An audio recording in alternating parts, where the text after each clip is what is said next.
Welcome back to the Squarespace Entrepreneur Podcast. Today I have with me Yewande, who is a operations specialist and a Lightbox Anything user. So shout out to all the Lightbox Anything plugin users out there.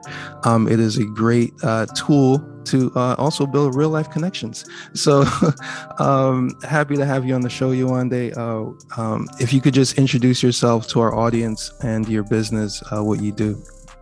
Yeah, I'm happy to be here, Amari. Thank you for having me. Lightbox Anything is just one of many plugins that I've used on Squarespace themes. So it's a great place to get started, but then you get hooked and then you're dependent on all of Amari's products. Go ahead, plug it. Yeah, but so I am, an operations specialist, if you will. My whole career since college has been in the operations space. I spent about 18 years working in corporate America for large consumer packaged good companies and brands like Yoplait, Skittles, Cheerios, et cetera, et cetera. And so what I've done for those brands is really help them be more effective and efficient and scaling their processes, technology, and just creating great experiences for not only their consumers, but also their customers like Costco, 7-Eleven, et cetera, and for their employees. So my operations expertise spans the whole gamut, if you will. Right. And I now I essentially provide that type of support to solopreneurs of color. So 2020 rocked my world like it rocked everybody else's world in a really big way, and it made me get really introspective of how can I provide my skills to my community in a way that I believe is more serving to those who actually need it. Right. And so that's what got me here today, I think, is that journey. So what was the bug that made you say, all right, it's time to leave this corporate life and go do my own thing? Like, what was that, just a 2020 capsule, or did it start before that? So I've always wanted to start my own business. I think it started in college, actually, because neither of my parents are like entrepreneurs. They've always been employed. My youngest brother is a freelancer, so he was like my first glimpse into like, oh, okay, you can be a creative freelancer and actually make money. And then in college, I also had two guy friends who started their own restaurants, and I was like, if they can do it, I for sure can do it. So I've always wanted to open my business. I just didn't have an idea of what it was going to be. And so in 2020, it affected me in two pretty significant ways. One is that I actually have a health condition where I am in the vulnerable population for if I get COVID, bad things happen. And so I was under lockdown in my 750 square foot apartment for about 353 days. Wow. I saw my parents twice for 15 minutes each, and that's the only contact I had with people during that time. And so a lot of alone time makes you realize like what's really important, and you're able to filter out those distractions. And then the second thing is during COVID, I was on a really large project at my work, and this project was it was a web development project, but on a different scale. And it was very taxing for me in terms of why am I doing what I'm doing? I'm just making people who already make like $150,000 up. I'm just improving their efficiency. I was like, why am I doing that? So I was like, all right, let me start my own business. Let me figure this out. And that's when I was like, what can I do? So when I'm from Minneapolis originally. And so when George Floyd was murdered, it was like, okay, I need to figure out how to take my skills and to really do good work. I can't live in the space of passive, like clicking on social media anymore. It's like, that's just not the jam. And so I said, my skills are operational excellence. Let me start like an operations consultancy for solopreneurs of color. I had been, when we were all in lockdown, we were watching like TikTok like crazy. We were just on social channels flipping around. And I was just seeing all these creators doing just amazing things. And so I'm just like, how could I really help them scale up their businesses? And then I was also, as I was flicking through, I was also learning about how the pandemic was disproportionately affecting people of color, and their businesses were closing faster and not reopening, unlike, folks in white communities. And so I just felt like, okay, this is the time and this is the space where I can really actually make an impact and help small businesses like truly scale by taking the best practices of, the biggest and greatest brands that I've worked with for 18 years and employing that in the right size that meets for these companies. And so that's what I've been doing for the past 18 months. What's the biggest win that you've had in the past 18 months? Or what's been like let's start there. Yeah, I think the biggest win that I've had is I was working with a pre-launch business who had been floating for about 4 years in terms of getting their product to market. And so through the work that I've been doing with them through my business, Meet Your COO, we actually are getting to a place of manufacturing. So bringing all of the great design work that they've been doing, but then actually like starting to sign contracts, starting to get the manufacturing facility, actually converting design to product. And so helping that business see that there was so much greatness that was happening, but now you have to actually make it legit, right? Like you have to get an attorney, you have to get the contracts done, you have to get the accountant, you have to talk about cost margins, you have to find sourcing. So helping like define that whole list for her and break it down into very digestible chunks where, I do see that she will be launching in 2023. I'm very, very confident in that. So, so that was like a big win because she had been really circling for about 4 years. And so now we're at the finish line. It's getting close. Good. What would you say has been like the biggest surprise going from, working to working for yourself? There's been so many. It's like ridiculous. The first biggest surprise was how I speak. So when I first came out of corporate, like the words I was using with people, they had no idea what I was talking about. Like I had like there's a whole speak in corporate America that like nobody knows outside of it. So I was using like terms like situational leadership, which is like something that everybody kind of knows at certain corporate domains. And then I was using it like in the small women's networking group, and they're like, "What is that? What are you talking about?" I'm like, "Oh, it's just a way of delegating." They're like, "Can you send me the?" I'm like, "Yeah, I'll send you whatever you want." So it was like a lot of that. And when I was onboarding my newest clients, my onboarding process is very like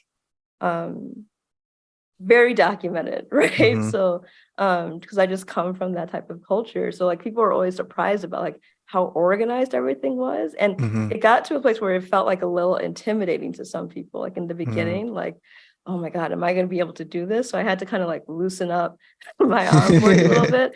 I just turned it to like 4 videos instead of like all these like different forms and stuff. And so I was like, it's easy, don't worry. So those are my 2 biggest things. Is like, one, how I speak. I would not say like dumb it down. That's not what I'm doing. It's just using different words, that actually are relatable. More commonplace. Yeah, more commonplace. Exactly. And the second thing was I am a hyper organizer. Like I'm hyper organized, and that can be a little bit intimidating to some. And so I had to like, for example, I love Notion. That's one of my big things. Not everybody knows Notion or like can play in there. And so I'm using like Google Docs now with some clients instead, because it's just easier for them to use, and it doesn't have to have that learning curve, So stuff like that. I just had to remember that like my skill set is unique. And not everyone is, has the capacity or wants to even engage at that level. Do you know what I mean? Right. Yeah, no, I do. But it sounds like you've made yourself pliable and flexible to adapt to your audience, which is Oh yeah. entrepreneurial, I don't know, rule 556. I I know, right? don't But it's been um fun. I really like it. I love the challenge of meeting my client. Like one of the best pieces of advice I've ever been given is always meet the person where they're at. And mhm, I just have enjoyed that the most of being an entrepreneur is like working with different people at different phases in their life and yeah, meeting them at the exact place where they're at today and not having any expectations of what they should be doing or where they should be at, and yeah. then just slowly evolving with them from there, from that place. Yeah, I like that. Tell me about your business model. Meet your COO. Yeah. So are you like a COO for hire? Are you kind of like a, come in Yeah. for intensive? Like how does How it does it work? work? And how did you arrive at where you are with it now? I'm sure it will still iterate and change, but Yeah, of course. So when I left corporate, I was making a pretty hefty salary, right? mhm, So I was making about 200,000 a year. I felt good about the pay. When I left, I had a very, very good savings. So mhm, I'm just like, I wasn't concerned about money. mhm, And then I was like, how do I price my services so it's actually realistic for the audience that I want to help? So like mhm. my target audience is if someone who's a first-time solopreneur, right? They don't Yeah. have an angel investor. They don't have, $50,000 sitting on the side. And Mhm, there are people who do what I do that charge $4,000 to $5,000 a month, mhm, right? Um, I wanted to create a program that would really give someone tools, support, and actually cause change, have impact, but at a really realistic price point, right? mhm. Because I know that the people that I want to work with, folks of color who are in their first year, are not spending $4,000 to $5,000 a month. They're just not. Mhm. Yeah. And so I created a package where it's an 8-week um, kind of engagement where we spend 8 weeks together working on a different aspect of your business. Mhm. Um, and that 8-week package is priced at $895.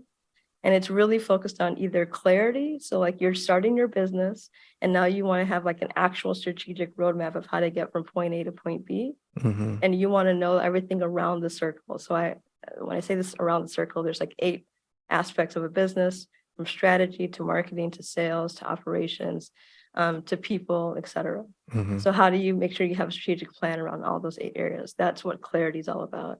Then I have another package, also priced at $895, which is focused on simplicity.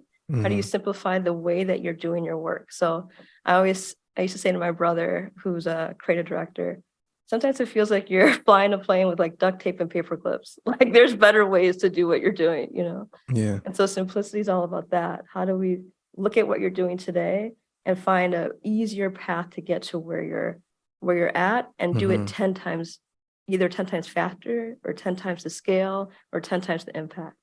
And that's where I bring in like simplifying processes, bring in automation tools, bring in, okay, what's the right technology tool for you? Mhm. Should you take out, like I've recommended taking off a lot of technology because some people just need a paper and a pen. um, and so that's simplicity. And then the last one is activation. That's my newest offering. And that's for those I'm ready to hire someone. I've never hired anyone before. I've never managed someone before. How do I make sure if I'm going to spend this money that I'm doing it right and Mhm. doing it appropriately? So that is the third offering is called activation. And each one is priced at $895. And what we do for those 8 weeks is like you and I are one-on-one. So I have a bunch of exercises that we'll go through, but at the end of it, we will have a very clear path and a clear map to like where from point A to point Z.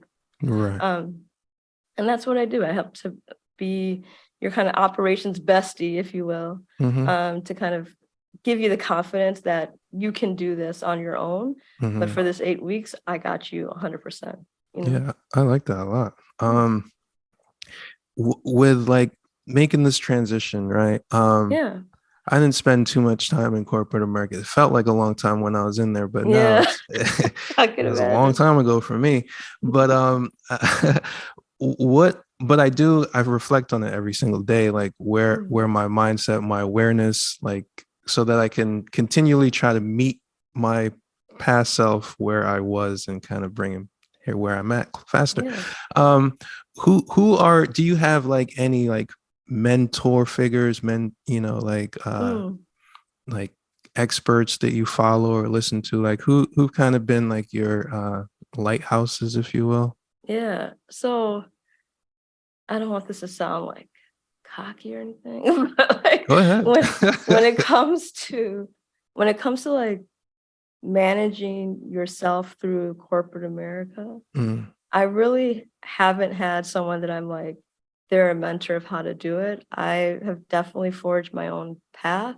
mm-hmm, Um, I am very much a person who believes in like be your most authentic self. Do not be a mm-hmm, copy and paste of anybody else. Um, and so I wouldn't say that I have like mentors that I look to from like how to navigate through like work, if you will. I've always mm-hmm, had a very clear and strong like direction of where I want to go and what I want to do. So I mm-hmm. haven't needed that per se. What I do, who I do have mentors for, is in regards to like life outside of work because Right. I have like horrible, horrible work-life balance. I get real caught up in the work. You know what I mean? That's Mm, where I get my like personal affirmation. And I'm sure I should see a therapist about it, but like that's where I get most of my drive and excitement is from like the work that I do. yeah. And so how to take myself away from work is where I kind of like my youngest brother is one of my biggest like mentors in that regard because he is very like good at striking that balance between work and social. Mm-hmm. um and even my parents are good at turning it off. But having that like turning off work is probably my biggest issue, and that's where I like look to others like, how do you do it? How Yeah. do you Well, like literally shut down your computer and just not work? I mean, for like as an entrepreneur, it seemed to Mhm. me it's like that's kind of what it is. Like it's Right. just it doesn't really turn off. Hmm. Which is And why it's I like it so yeah, much, but exactly. also, you know, Yeah. sometimes I'd be in this apartment for a hot minute and I need to get up out of here. Yeah, I mean that 350 odd day bid sounds like, it was not. Well, yeah, because it was rough, let's just say Yeah. that. But everybody was going through a small Hmm. version of that. So I felt like I wasn't the only one. But yeah, it was pretty intense. Yeah. So, all right. Your current your current audience, right? Yeah. Let's say let's I'm gonna try to do a little role play. Mm. Um and I don't have any good things on the top of my head right now. But I guess I'm thinking, all right, you mentioned working with first time entrepreneurs, Yeah. and that being who you want to serve and who you feel led to serve right now. Hmm. Um, I'm a first time entrepreneur. It's I've only been doing this for like 9 months. Mm. And when I say this, I'm freelancing. I'm just kind of all over the place. Mm. And I'm feeling like a little imposter syndrome as well Yeah. because I'm quote unquote on my own, doing my own thing. I've got a so-called business, but I just don't feel legit in my heart. Right. I don't feel like I actually have a real business. I just feel like Hmm. I'm masquerading as a business person. Yeah. Um, what would you say to me? I don't even know if Yeah. that's in the scope of your offer. No, it's funny because like in the free consults that I do, that is Yeah. literally the scenario in the Mm-hmm. vast majority of them, right? It's Mm-hmm. like, I know I need someone like you, but I'm afraid that I might not be ready for someone like you. Mm-hmm. And I'm like, okay, let's start with this exercise. So the first thing we do is just imagine, what does it look like when you are actually the business owner that you think that you should be, right? What are Mm-hmm. you doing? Like when you wake up in the morning, what do you do? In the afternoon, what are you doing? In the evening, what are you doing? So try to walk yourself through a day of being the person that you think you should be. and then asking them how far apart is your day from that, right? Like, what are the gaps in between? Like, what is it that you're not doing right now that you feel like you should be doing?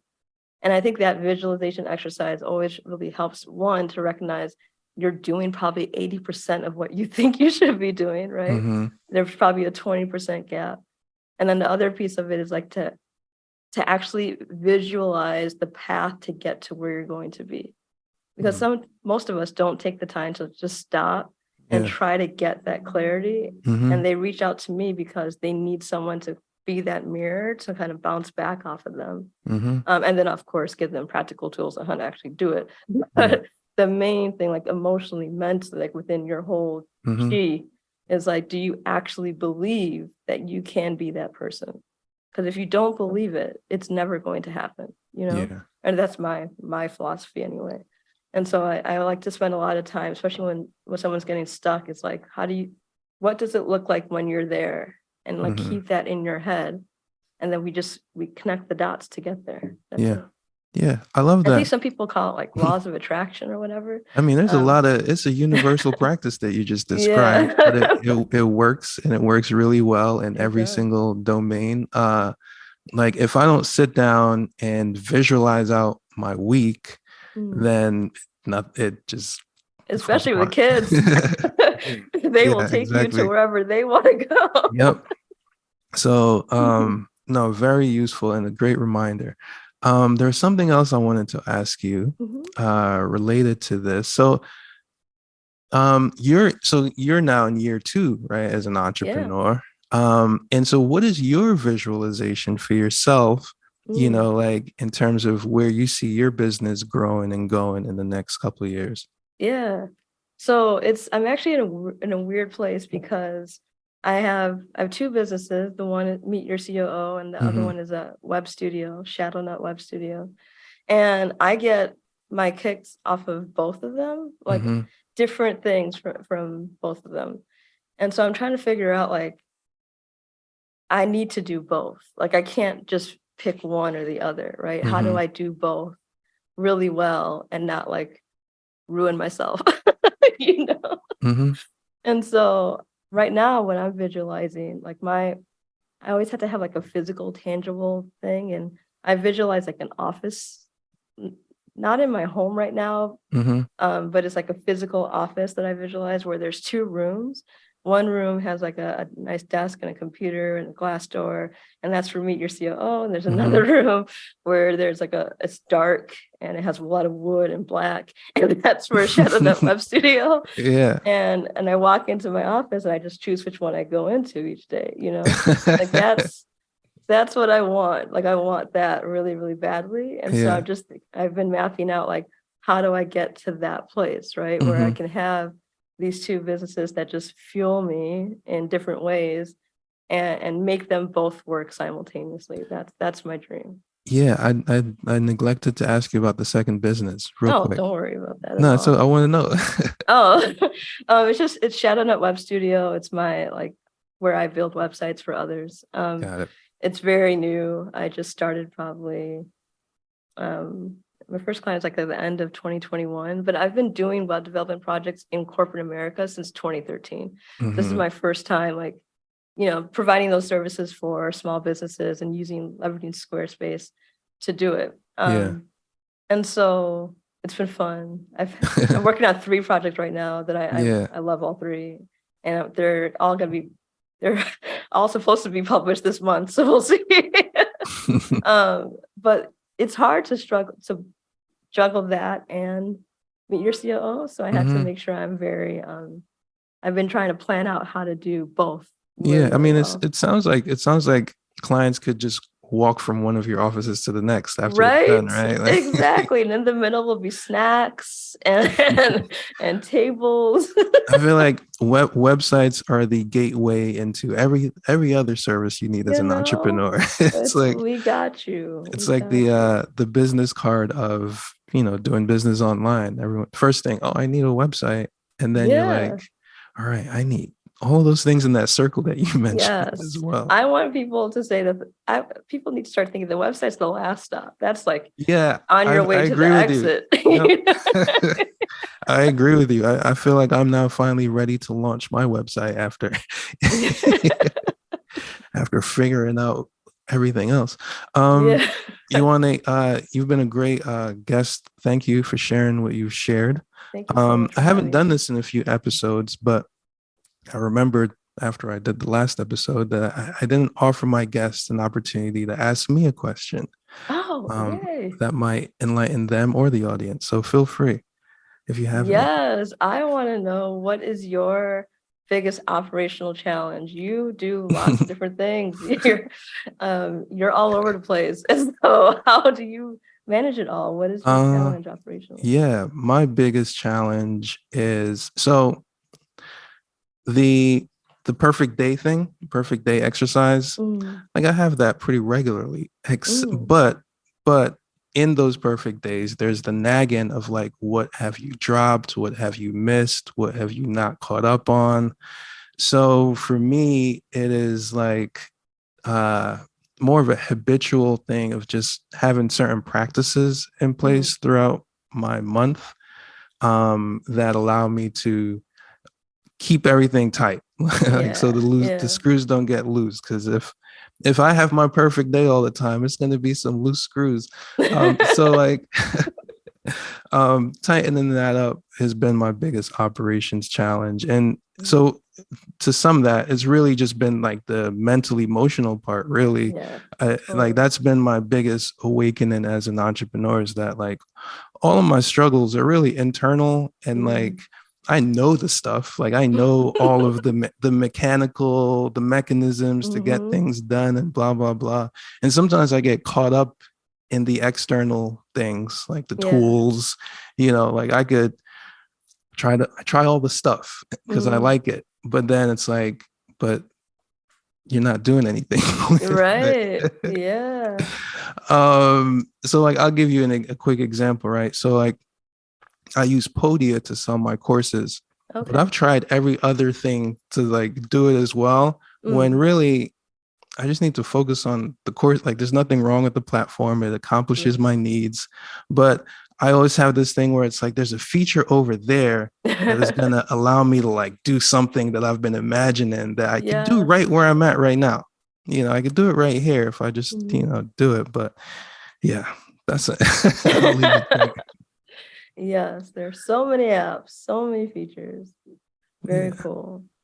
Well, Yewande, thanks again. And for our listeners, if they want to learn more about your web design studio or meet your COO, how can they do that? Yeah, so just hop onto my website, shadownut.com, SHADOWNUT.com, and then meetyourcoo.com. And Awesome. I'll And be those right there. those links will be in the show notes. So do check those out. And we'll see you guys on the next episode. Peace. Thank you. And